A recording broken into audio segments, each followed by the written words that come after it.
আপনার এক্স আপনার কাছে ব্যাক না করলেও বার্সেলোনা ইজ ব্যাক।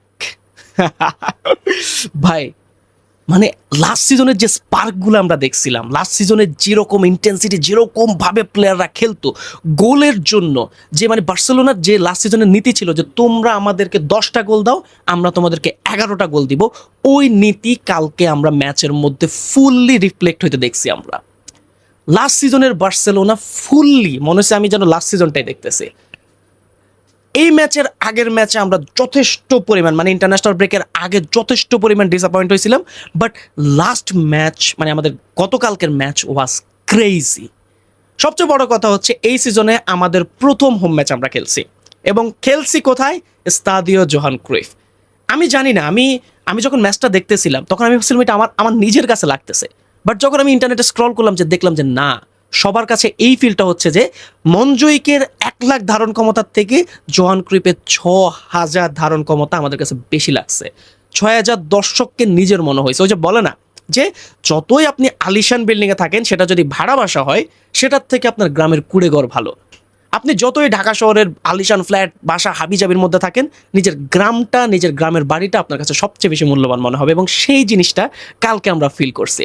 নিজেদের হোম স্টেডিয়ামে লাস্ট সিজনের সেই স্পার্ক, 6-0 গোল, এবং এই স্কোর লাইনটা মোটেও আমাদের খেলাকে জাস্টিফাই করতেছে না। এখন আপনি হয়তো আমাকে বলবেন যে ভাই কি বলতেছেন, 6-0 গোল খেলাকে জাস্টিফাই করতেছে না। আমাদের লাস্ট ম্যাচে মানে গতকালকের ম্যাচে আমাদের গোল হইতে 10টাও হইতে পারতো, 10টা হইতে পারতো। এই জন্য আমি বলি যে আপনি আপনাকে হতভাগা বলেন, আপনি নিজেকে দুর্ভাগা বলেন, বাট আপনি একবার ফেরান তোরেসের কথা চিন্তা করেন। লোকটা 2টা গোল, একটা চিপ চিপ একটা যে চিকি শটগুলো আছে ওইটা একটা মিস হয়েছে, দেন আরেকটা বার বার বলতে মানে কি গোল, বা গোল পোস্ট আর কি, গোল পোস্টের সাথে লেগে অবস্থা হয়েছে। তাহলে আপনি চিন্তা করে থাকেন যে আপনি নিজেকে যতই হতভাগা বলেন, আলটিমেটলি ফেরান তোরেসের থেকে আপনি কমই আছেন। ঠিক আছে, ফেরান তোরেস দুইটা গোল মিস করছে। এছাড়া রাফিনা, ও আমি বুঝি না, এই লোকটা এতটা আনপ্রেডিক্টেবল।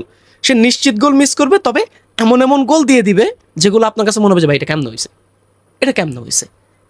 কালকের ম্যাচে আমাদের স্টার্টিং 11-এর কথাও যদি আমি বলি, ফুললি রোটেশন, যেখানে রাফিনার না খেলার কারণটা আমি যতটুকু শুনছি যে সে ট্রেনিংয়ে লেট করে আসছে, যার কারণে ফ্লিক তাকে স্টার্টিং 11-এ রাখে নাই। ভাই দেখেন, এই লোকটা আমার কাছে মনে হয় যে ইউসিএল ফাইনালের আগের দিনও যদি কোনো প্লেয়ার তার ট্রেনিংয়ে লেট করে আসে, সে চান্স দিবে না, এই লোকটা দিবে না। এবং এটাই আমার, এই জন্য ওরা আমার ভালো লাগে। এই কারণে trust the Flick, trust Flick, মানে এর এছাড়া মানে ওর সিস্টেমে ট্রাস্ট করা ছাড়া আমি আর কিছু দেখতেছি না। এবং এটাই তো লাস্ট সিজনে এই ডিসিপ্লিনের কারণেই তো আমরা একটা নরবরে টিম থেকে আমরা ওয়ার্ল্ডের one of the best team হয়ে গেছিলাম। তো রাফিনা ছিল না, রুনি বার্দাগির হচ্ছে ডেবিউ হয়ে গেছে, এবং একটু যে লা লিগাতে খাপ খাওয়াতে একটু টাইম লাগে সেই জিনিসটা ওর লাগতেছে। দেন রাশফোর্ডকে অনেকে ক্রিটিসাইজ করছিল ফার্স্ট হাফের পর, এবং সেটা স্বাভাবিক। বাট ওভারঅল যদি আমরা খেয়াল করে দেখি, সে কিন্তু খারাপ খেলে নাই। একটা অ্যাসিস্ট ছিল, যেটা অসাধারণ একটা অ্যাসিস্ট হয়েছে, এবং অনেকটা 50-50 চান্স থেকে রাফিনা গোলটা করে বসছে। ঠিক আছে, আমি যদি ভুল না করি এটা তো রাশফোর্ডের অ্যাসিস্ট ছিল আমার যতটুকু মনে পড়তেছে। সো রাশফোর্ড খারাপ খেলে নাই, সে কাটব্যাক করে সে ট্রাই করতেছিল, বারে মারতেছিল, গোল হচ্ছিল না, অনেক কথাবার্তা। বাট আমার কাছে মনে হচ্ছে যে আরো একটু টাইম দেওয়া উচিত। এক সিজনের জন্য আনছি, একটু একটু করে টাইম দেওয়া উচিত। বাট আবারও বলতেছি ভাই, ফেরান তোরেসের মতো অভাগা আরেকটা নাই।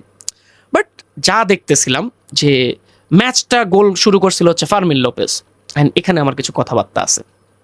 আমি জাস্ট খুঁজতেছি ওই লোকগুলারে যারা বলছিল যে 40-50 মিলিয়নের মধ্যে ফার্মিন লোপেজকে বিক্রি করে দেওয়া উচিত। ভাই কালকের ম্যাচের ওর গোলগুলো আপনি দেখেন, ও যে আউট অফ দ্য বক্স যে ফিনমিনাল একটা শট নিছে, লাস্ট কবে কোন বার্সেলোনার প্লেয়ারের এরকম শট দেখছেন? হ্যাঁ, কয়দিন একটা পেদ্রি মারছে, বাট এরকম কনফিডেন্সের সাথে গোল করা। আমি সবসময় বলি যে যখন লো ব্লক টিমের এগেনস্ট আমরা খেলবো, তখন ড্যানিয়েল মোকে আমাদের লাগবে। কেন লাগবে? কারণ সে স্পেস ক্রিয়েট করতে পারে, সে একদম স্পেস ক্রিয়েট করে আমাদের ফরওয়ার্ড বা উইঙ্গারদের সে পাসটা দিতে পারে, এবং সে বক্সের ভিতর সে মারে। বাট তার ফিনিশিং ফার্মিন লোপেজের মতো না। বাট ফার্মিন লোপেজের জিনিসটা কি, সে শট নিয়ে নেয়, তার ফিনিশিংটা অন্যদের থেকে ভালো। সে দেখেন, সে লাস্ট সিজনে অনেকাংশেই সে সাবস্টিটিউট হিসাবে মাঠে আসছে, বাট তার যদি আপনি গোল অ্যাসিস্ট দেখেন, সেটা 20-21-এর উপরে চলে গেছে, আমি যদি ভুল না করে থাকি। তাহলে দেখেন যে ওই রকম প্লেয়ারকে যদি 40-50 মিলিয়নে চেলসি নিয়ে যেত, আমাদের কান্নাকাটি করা ছাড়া উপায় ছিল না। এবং সে লাস্ট কালকের ম্যাচে দেখাই দিছে যে সে কেন বার্সেলোনাতে থাকা ডিজার্ভ করে। এবং এরপর আমি খালি চিন্তা করতেছি যদি ডেকোয়ারে বেচে দিত ভাই, কালকে আমি 100-200 গালির লিস্ট করতাম, খালি বলতাম ভিডিওতে, আমি জাস্ট ওরে গালি দিতাম, এছাড়া আর কিছু না। কারণ ও তো আমাদের ধ্বংস করছে, আমাদের একটাও ইয়ে হয় না, বাট এটাই আমি করতাম। এটা তো গেল। দেন লেভানডস্কি, এই সিজনে আমার কাছে যেটা মনে হচ্ছে যে ঠিক আছে লেভানডস্কি বুড়া হয়েছে, লেভানডস্কির বয়স হয়ে গেছে, বাট ইম্পর্টেন্ট যে ম্যাচগুলো আছে যেমন ইউসিএল এর ম্যাচ, সেখানে ফেরান তোরেসরে না রেখে লেভানডস্কিরে রাখাটা আমার মতে উচিত। কেন উচিত সেটা লাস্ট ম্যাচে দেখা দিচ্ছে, যেখানে সেম টাইপের গোল ফেরান তোরেস মিস করছে, বাট লেওয়া সেম টাইপের গোল দিয়ে দিছে। এবং এটাই বলে যে কেন সে ওয়ার্ল্ডের one of the best striker, 36-37 বছর বয়সেও সে গোলবারের সামনে লিথাল হবে। এবং আমার কাছে খারাপ লাগতেছে যে সে তার এটাই হয়তো লাস্ট সিজন বার্সেলোনার হয়ে, এবং এটা প্রকৃতির নিয়ম, একজনকে এক সময় না এক সময় সবাইকে যাইতে হবে, সেই হিসাবে লেভানডস্কিকেও যাইতে হবে, সে যাবে। বাট ওর মতো একটা স্ট্রাইকার আমরা আবার কখন পাবো? কারণ আমাদের তো এখন আর্থিক সংকট, আমরা তো গরিব, ঠিক আছে, আমরা সহ যদি টাকা দিই তাও লাভ হবে না। এরকম স্ট্রাইকার আমরা আবার কবে পাবো? এই কারণে আমি চাচ্ছি যে ফেরান তোরেস লিগ ম্যাচগুলো খেলুক, লিগে তাকে বেশি বেশি সুযোগ দিয়ে নেক্সট সিজনের জন্য তাকে হয় সাবস্টিটিউট বা মেন স্ট্রাইকার যেটাই বলি সেটা হিসাবে তৈরি করুক। আর একদম ধরেন মানে ইম্পর্টেন্ট ম্যাচ যেগুলা, সেগুলাতে আমরা লেভানডস্কিকে স্টার্ট করাই। এটা তো গেল, সেও একটা ব্রেস মারলো, ফার্মিন লোপেজের একটা ব্রেস গেল। রাফিনহা দিয়াজ বেল্লোলি ট্রেনিংয়ে লেট করার কারণে তাকে স্টার্টিং 11-এ রাখা হয় না, বাট সে দেখাই দিছে যে সে কেন এবার ব্যালন ডিওরের শাও ডিজার্ভ করে। হ্যাঁ, আমার মতে লামিন ইয়ামালের থেকে ও বেশি ডিজার্ভ করে, বাট এর মানে এই না যে লামিন ইয়ামাল ডিজার্ভ করে না, এটা আমি সবসময় বলে গেছি। অ্যান্ড এটার নিয়ে অনেক প্রোপাগান্ডা ছড়ানো হয়েছে যে বার্সেলোনা ফ্যানরা রাফিনারা দেখতে পারে না, এটা করে না, সেটা করে না। ও যে কালকে গোল দিছে, সেলিব্রেট কারা করছে? আমরাই তো করছি। ও যে মিস করে, এটা আমাদের খারাপ লাগে কার? আমাদেরই তো লাগে। ও যে এবার ব্যালন ডিওরে শাউটে নাই, কার থেকে খারাপ লাগে? আমাদের থেকে তো খারাপ লাগে, ঠিক আছে। বাট সে দেখাচ্ছে যে সে আবার ব্যাক করবে, এবং এটাই হচ্ছে তার ব্রাজিলিয়ান মেন্টালিটি, এটাই তার সাম্বা মেন্টালিটি। কারণ সে এই কয়দিন এবং লাস্ট ম্যাচে আমি যেটা দেখছি, আমি লাস্ট ম্যাচের রিভিউ আমি দিতে পারি না, কারণ তখন আমি ঢাকাতে ছিলাম, আপনারা সবাই জানেন অবশ্যই, তখন আমি রিভিউটা দিতে পারি না। বাট লাস্ট ম্যাচে সে একটু বিট সেলফিশ একটা ভাব নিছে। বাট গত ম্যাচে আমরা যেটা দেখি, লাস্ট ম্যাচ বলতে আমি বলতেছি যে ওই যে ম্যাচ, এই ম্যাচের আগের ম্যাচ আর কি, সরি আপনারা যদি আবার একটু ভুল করে করে থাকেন, ভুল বুঝে থাকেন, লাস্ট ম্যাচের আগের ম্যাচে সে একটু সেলফিশ ভাব নিচ্ছিল। বাট এগুলো আস্তে আস্তে রিকভার হচ্ছে, সে আবার সে টিম প্লেয়ার, আমাদের সে ক্যাপ্টেন, ক্যাপ্টেন রাফিনাকে আমাদের আবার লাগবে, যেটা সে কালকে একটা দেখাইছে, ফ্লিক দেখাইছে যে না হচ্ছে, গ্লেন্স দেখাইছে করে। সো রাফিনাকে আমি আবার আগের সিজনে চাই।